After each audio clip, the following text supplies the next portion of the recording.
Welcome, everybody, to Midday Magazine for this Wednesday, October 23rd, 2024. Have your host, James J. Maloff, here. At 4:30 today, we're going to speak with our friend Lisa from the ODC, talk a little bit with them about some of the great events they have coming up. Right now, we want to welcome into the studio our great friends, of course, from Wisconsin Rapids Community Media. A big shout out to them. Do yourself a favor, go to your search bar on YouTube, type in Wisconsin Rapids Community Media, and subscribe to the good work that they are doing. And our good friend Lance Pliml, Wood County Board Chairman, joins us right now with an update on Wood County. Lance, always good to have you in studio. Thanks for being here. Yeah, James, just like you said, it's always good to be here as well. Appreciate the opportunity.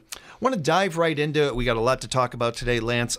Certainly diving into the big one out there, voting. And as a reminder to everybody, we're so close. We're rounding third. We're almost to home base. We're almost done with the ads and all the jargon and all of this. And I make a joke about this to kind of segue into it, but I personally believe that voting is a responsibility and something that we all should do. I'm not putting that on anybody, just my opinion, just my thoughts. I feel like freedom isn't free. I feel like we live in the greatest country in the world, and that comes with, things that are asked of us to live in this country. And one of them is to keep democracy alive and to keep it healthy. One of the things that we try to do here at WFHR, that WFHR has done for over 80 years, is not only be bipartisan and be down the line, but also keep our audience informed. And I just want to remind everybody out there, myvote.wi.gov. You can go to civicmedia.us and get links to where you can go to find out more information. Lance, you are behind the scenes with a lot of this. How is everything building towards the big day, the Super Bowl, November 5th? I had somebody say the other day, the most important day of the year is coming up. And I said, Election Day. They said, no, the last day all these commercials run. We can get back to normal. But, I could use spicier language, but it really is a responsibility. And I always tell you, if you don't vote, and I have people tell me that. They've said, I've never voted. And my exact words aren't "don't complain," but that's what they are. That's what it means.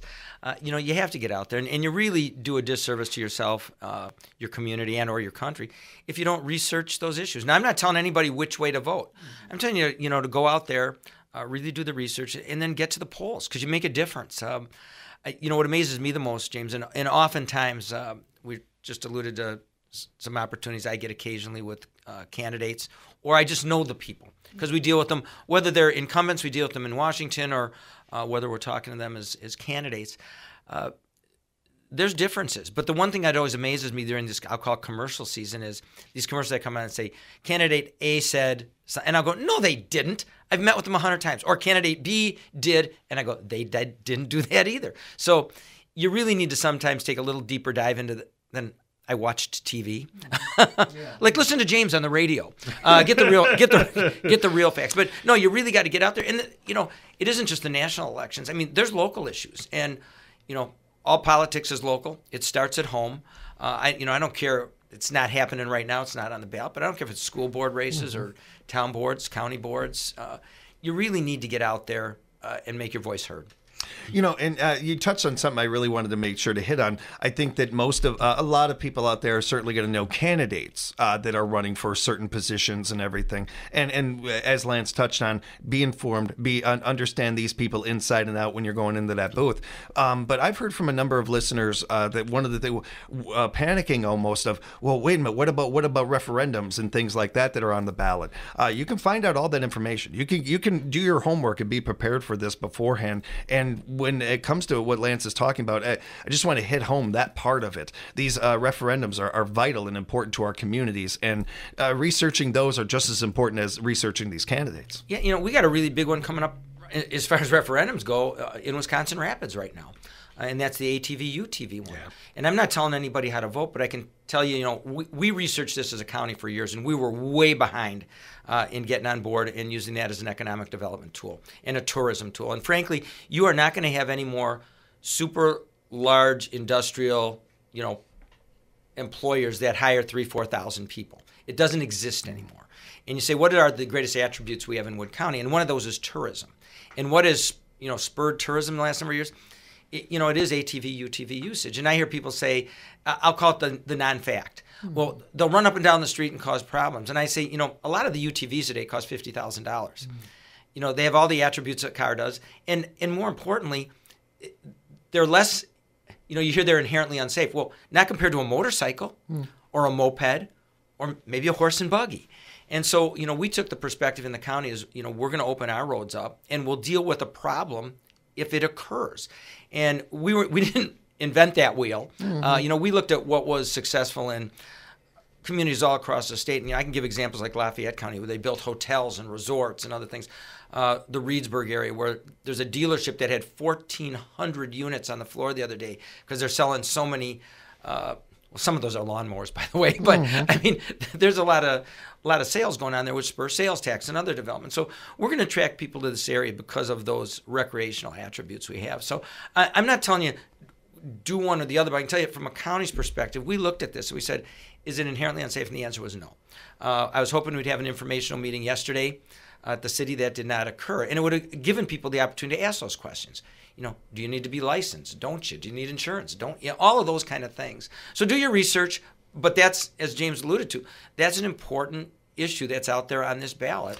There's a number of people out there too that are actually asking me this before I had Mayor Zach in earlier or a while ago, because we were talking about this issue, and there were people like, I see these signs, I don't know what this is for, and they live like 2 blocks away from my parents. There's a lot of people in the community that understand that this is going to be on the ballot, but what it is and what it's saying. And I talked about this in depth with Sheriff Becker the last time he was on this bill, and I was very honest with him on air, off air, and with the audience. I came into this with a perspective of no.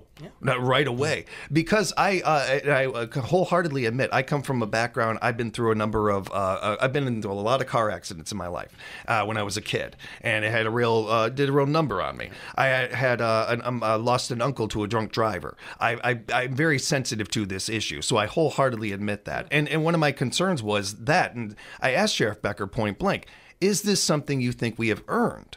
And without blinking an eye, yes. Is this safe? Something without blinking an eye? Yes, he believes this is. And I take his word very verbatim. Yeah, we researched this. This isn't something we just said, hey, this would just sounds fun.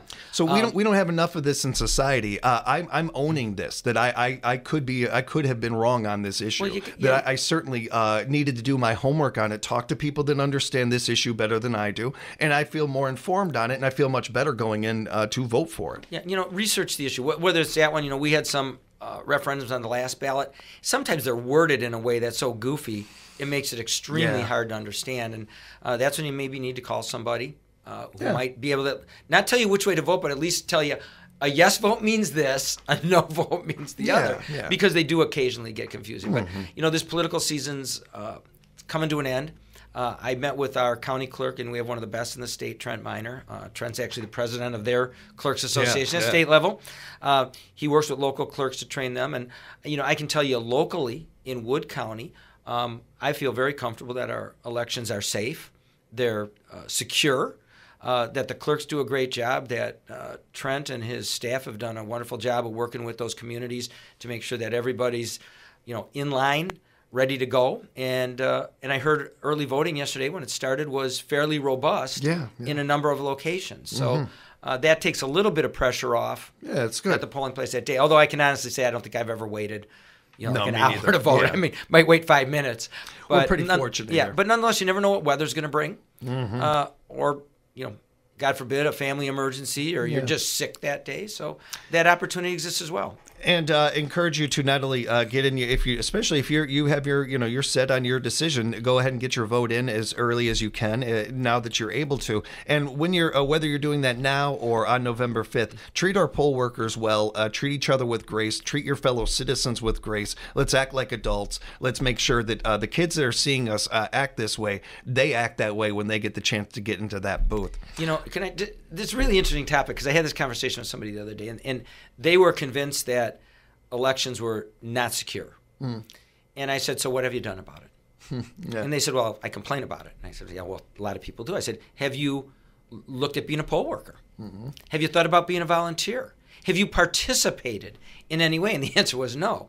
And I said, it goes back to what we said. If you don't vote, don't complain about the outcome. And if you're concerned about some of those other things, maybe it's time to step up. Yeah. You get what you put into life. Anything we're talking about in life, you get what you put in. We put a lot into the new jail, and we've had some news come up about that recently, Lance. Yeah, it really is. I mean, jails are if you want to call it a necessity. I don't want to say an evil necessity, but it's a necessity. It's a necessity. There's other things we would much rather spend money on in the community that, in fact, develops economic expansion. That being said, though, we've had different boards. We've had sheriffs from all over the state.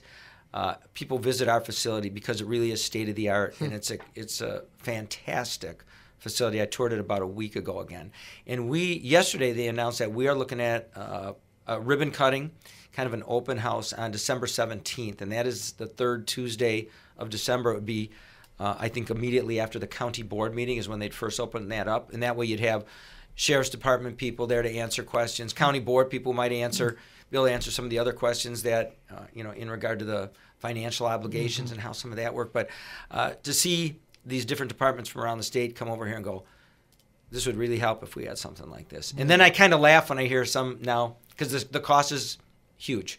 But I've had others come in and say, geez, they're talking double. I wish we would have bought it. I always laugh when it was a deal. And I'm going, right. No, it was never a deal, but at the end of the day, it happened to occur at the right time. The bond rates when we started this project were under 3%. In today's world, as we look at it today, that's pretty cheap money. Yeah. And the cost to do this over 30 years was less than the cost of operating our current jail. So we're getting there. It's looking good. And all that is really good information. And like we've talked about a lot with this new jail too, you can't put a price on the safety. And the safety for our officers, for the people, the clients in there, all of the above. It is about keeping not only our community safer, but those working in that jail and in that jail a lot safer too. You're right. People always looked at the bad actor who's in jail, and they go, they deserve to be there, and probably most times rightly so. But we also have to look at protecting them, because there's a person who's occasionally incarcerated, prior to being convicted, prior to trial. And you need to assure their safety as well as the officers working within the jail. And then, some of the build out of that new facility allows for us to work on the education aspect with the people who are incarcerated. So when they come out of that jail, and keep in mind, those people that are in jail are there, a year or less. These are not, 30-year state prisoners or federal prisoners.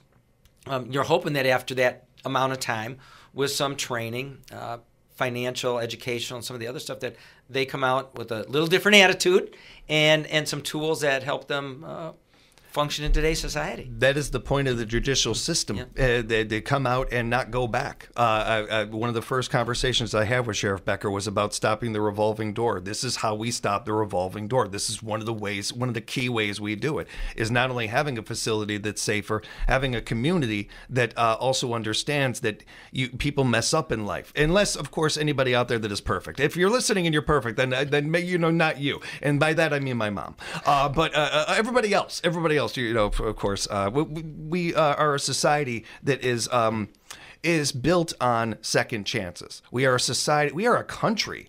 Man, as much as we love baseball and apple pie, we love a comeback. Boy, do we love a comeback. And it's not just on a big celebrity level. It's on a local level, too, because these people are able to be taxpayers and contributors and add to our economy when they get out, if they do, act right. And, of course, have their accountability, because that is key to all of this. And it's great to hear that about December 17th. That's an exciting date to look forward to. Yeah, we're looking forward to it. Somebody said one time, if you don't know what the county does, you've probably lived a pretty good life, because we do have the courts, the jails, the sheriff's department, human services departments, which deal with a number of issues, from child protective services to, those who have economic hardship. So if your only, contact with the courthouse is, you walked in and paid your taxes or something, it's probably a pretty good life. But there's a lot of services there. I'm just a shout out to, the sheriff's department has worked extremely hard on this project, obviously. And I'm amazed as I wear my other hat and I travel around the country for the Counties Association. I can't believe how many people who sit in a similar seat to mine say, you talk to your sheriff? You guys converse? It's not adversarial. I go, our sheriff, and Sean Becker, you mentioned him several times today. If there's a big decision, oftentimes we'll have these conversations like, what do you think? Prior to making those types of decisions. Now, that's not a decision to arrest somebody, but the operational stuff. And at the end of the day, he can tell me I'm nuts, but the point is, those conversations take place, and they take place not only with the sheriff, but we just had the regional legislative breakfast at Midstate a week ago. The thing I'm most proud of is, besides saying you talk to your sheriff, they go, "You've talked to your state legislators?" I go, "Yeah, probably one of them every day." "You talk to the governor's office?" Communication is key to everything that we do. Mayor Zacher, and it gets confusing. I laugh because, you had Zach Vrewink and Matt Zacher, but sometimes it gets a little confusing. But the mayors we've had, whether it be down here in Wisconsin Rapids, up in Marshfield, or everywhere in between, we have these conversations, I don't want to say daily, but on every issue. It's never, I'm not talking to you. Listen to the radio shows just around us. You're going to find out that is not always the case. So thank you to all of those out there who work with us. Speaking with Lance Pliml, Wood County Board Chairman. Lance, we had some news about Powers Bluff area as well. When to get to? Yeah, that's tremendous facility out there. I mean, it's always been our winter sports area. Great place to go view, nature, and there's a historic perspective up there with some of the Native American burial grounds. But over the last several years, we've been working on a world-class mountain biking system, basically. And it goes from I can go take my bike and my kids out there and I can ride, to some extremely difficult, kind of single-track stuff that the best off-road kind of bike people in the world would want to use. And then with one-time ARPA money, and you've heard about that, nationally, where different levels of government were given dollars to do things. One of the things we were very cognizant of in Wood County is we were not going to spend this operationally. We wanted to have something that's going to be a legacy. That when you're all done, 30 years from now, when nobody knows who was on the board or what happened, they can look and go, "Oh, they didn't waste that money." Yeah. Here's what it is. So we've had tremendous build out there, and it's in the plans to have a shelter out there, a building where we can move some of that activity that was off the top of the hill, where more of the Native American concerns were, to the bottom. It'll be something that can be used year-round. So that, along with the parking lots, the roads, the access, tremendous facility. While that was getting done, one of the concerns we always have in campgrounds is summer storms. And we just finished a safe house at Lake Wazeecha, just adjacent to the campgrounds there, where in the event of a terrible storm coming, it doesn't have to be just a camper. But there's a safe house there that houses, I'd be lying if I said know the exact capacity, probably around 250 people can get in, where you can avoid some of the carnage that may occur if you're out. And that was another one of these things that was funded to a large extent with those kind of dollars. So at the end of the day, we want to be able something you could point at and go, that's what we did.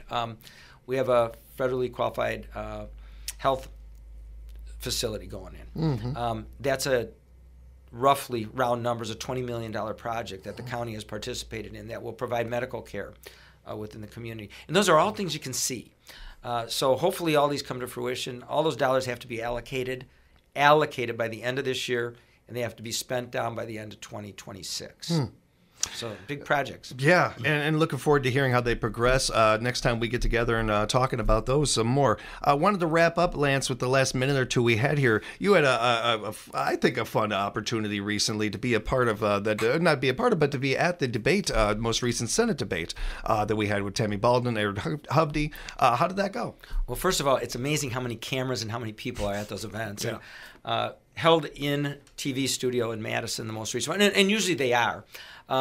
But the station itself is phenomenal. I remember I'll call it as a kid, being in college down there and looking at a building about the size of the radio station we're sitting in right now.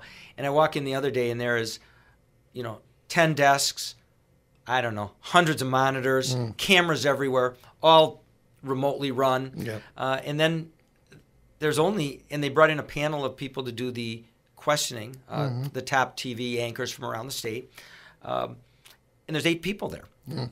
Basically 3 who were friends of and or related to Eric Hovde, and 3 who were friends of or related to Tammy Baldwin and my wife and I. And we sat between them. I don't know if that was purposefully done, probably. But it's a real opportunity not only to listen to the answers, to hear the questions, but to meet those people before and after, whether it be in green rooms or others, where you really get to know the candidate. And that's why I tell people, if you have those opportunities to meet, to actually go talk to them, and candidates are usually always willing to do that. But I can tell you this too, our representatives, you can send all the letters you want, but if you make an appointment and show up in Madison to meet with somebody, or DC if you're out there, I have yet to have anybody ever turn me down. And I never start with I'm representing this organization and I'm their president. It's could we talk? Yeah. And nobody ever says no. So yeah, those opportunities, whether they're gubernatorial, senatorial debates, those are always fun to go to. That's really cool to hear. I'm as a political junkie myself, I'm a little jealous. As Actually, an equipment junkie, if you just looked at the technology that alone in these stations today, just blew me away. I mean, there's got to be, I don't know, 50 microphones and 20 cameras, and they're all crazy. Every direction. Yeah, it's kind of amazing. They did a great job with that, everybody involved in it. And a real shout out to their moderator, Jill. I thought she was fantastic. She did, and I really love the way the WBA, the rules that they have, and I thought the candidates did very well. It was a really good debate, and it felt like an adult debate too. That was nice to see. It really was, and and that was done by the Wisconsin broadcasters. They bring in those people from all over the state. Michelle Vetterkind is their executive director, and it amazed me. She knows every single person in broadcasting around the state. And I go to introduce myself to her at the WBA Awards and everything. She's like, "Hello, James." I'm like, how do you know who I am? Amazing. I'm nobody. How do you know who I am? She knows everybody. She's good. And they're so cordial. And I probably got 3 or 4 texts from her after the event going, "Did you enjoy it? Come back." Yeah, just really great people. You broadcasters are okay. Lance, if people have follow-up questions, would like to know more about what we talked about today, how can they reach you? Well, all of my information is on our Wood County website because you won't remember it if I say it. But my email, my phone, my cell phone, it's all there. Just check on either my name, Lance Pliml, or just look at Wood County. Every county board supervisor and every department head's information's up there. In some cases, our pictures too. WoodCountyWI.gov, WoodCountyWI.gov. And be sure to go to YouTube, type into your search bar, Wisconsin Rapids Community Media, subscribe to the great work that they are doing. We say a big thank you to them over there. Lance, thanks again for talking to us. We'll hang out again next month. Thanks, James. Always appreciate it. Well, and more Midday Magazine coming up for you right here on 97.5 FM, 1320 AM. WFHR, we are locally grown radio.